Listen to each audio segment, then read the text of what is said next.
जय हिंद मित्रांनो. हा व्हिडिओ आपण मुंबईला कसं पेपर येतात याच्यावर बनवत आहे.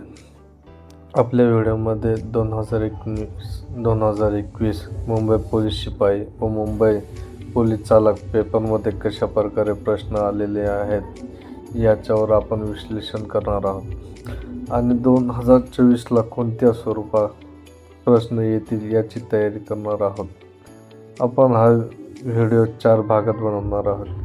भाग 1 मुंबई चालक 2019, भाग 2 मुंबई शिपाई 2019, भाग 3 मुंबई चालक 2021, भाग 4 मुंबई शिपाई 2021.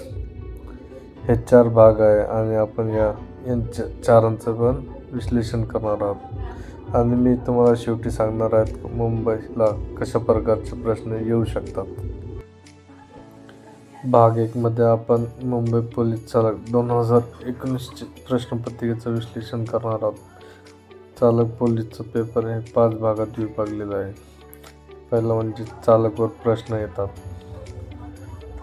दुसरा सामान्य ज्ञान, तिसरा मराठी व्याकरणावर येतात, चौथा म्हणजे बुद्धिमत्ता आणि 5वा गणितावर प्रश्न येतात. तर आपण बघू 2021ला कोणत्या टॉपिकवर किती प्रश्न आलेले आहे. चालकमध्ये एकूण 21 प्रश्न आले होते. तर याच्यामध्ये आपण डिवायडेशन केलं आहे की कोणत्या टॉपिकवर चालकमध्ये किती प्रश्न आले होते. तर वाहन संबंधितमध्ये 10 प्रश्न आले होते. उदाहरणार्थ tyre, indicator, side mirror, engine, brake, हलके वाहन, जड वाहन याच्यावर एकूण 10 प्रश्न आले होते. चिन्हावर 8 प्रश्न आले होते. उदाहरणार्थ वर्तुळ, त्रिकोण, रोडवर असणारी चिन्ह, झेब्रा क्रॉसिंग, पांढऱ्या पट्टी याच्यावर एकूण 8 प्रश्न आले होते. आणि 3 प्रश्न आले होते कलम अनिवार्यता म्हणजे लायसन्स संबंधित या प्रकारे. 2 सामान्य ज्ञान. सामान्य ज्ञानावर एकूण 22 प्रश्न विचारले गेले होते. त्याच्यामध्ये भूगोलवर 9 प्रश्न आले होते. खेळमध्ये स्पोर्टमध्ये 1 प्रश्न आला होता. लेखकवर 4 प्रश्न विचारले गेले होते. विज्ञान या विषयावर 2 प्रश्न विचारले गेले होते. दिनविशेषवर 1 प्रश्न आला होता. मंत्रिपदावर 1 प्रश्न आला होता. संतवर 2 प्रश्न आले होते आणि चालू घडामोडीवर 1 प्रश्न आला होता आणि राज्यघटनावर 1 प्रश्न आला. सर्वात जास्त प्रश्न म्हणजे भूगोलवर, लेखकवर 2वर जास्त प्रश्न विचारले गेले होते. 3 नंबर मराठी व्याकरण. मराठी व्याकरणमध्ये आपल्याला एकूण 17 प्रश्न विचारले गेले होते. यामध्ये समवाचक शब्द याला 3 प्रश्न विचारले गेले येतात. वचन, एकवचन, अनेक वचनमध्ये 2 प्रश्न विचारले गेले होते. प्रयोगवर 2 प्रश्न आले होते. म्हणीवर 1 प्रश्न आला होता.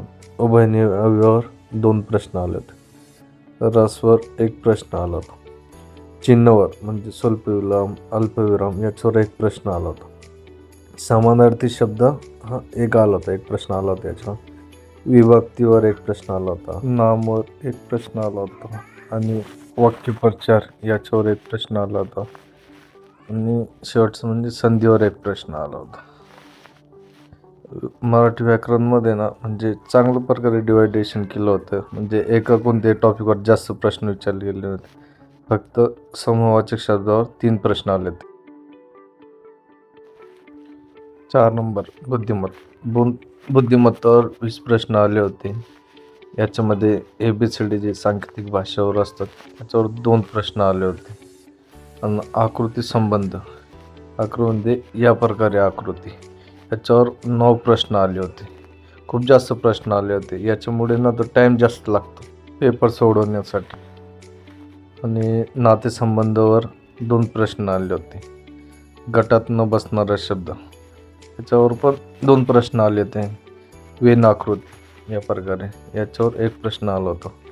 अंकगणिती श्रेणी याच्यावर 3 प्रश्न आले होते आणि 1 प्रश्न आला होता शेवटी म्हणजे घरापासून किती अंतर, म्हणजे शाळेपासून घर किती अंतरावर आहे असे प्रश्न 1 प्रश्न आला होता. या प्रकारे बुद्धिमत्तावर एकूण 20 प्रश्न आले होते.